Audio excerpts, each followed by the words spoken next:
రాక్షసిని విడుదల చేశాడు. చూశావా దబ్బనంగాడి తడాక, నేను రూపాయి ఇచ్చాను కనుక నువ్వు ప్రాణాలతో బయటపడ్డావు అన్నాడు.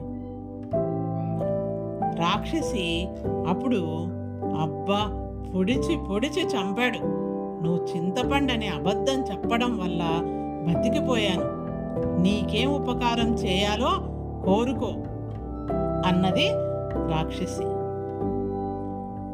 పెద్ద కుటుంబం గలవాణ్ణి, వీలైతే నాకు కొంత ధనం ఇప్పించు అన్నాడు నాంచారయ్య.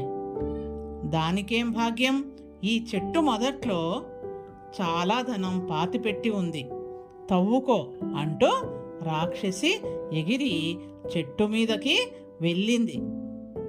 నాంచారయ్య చెట్టు మొదట తవ్వగా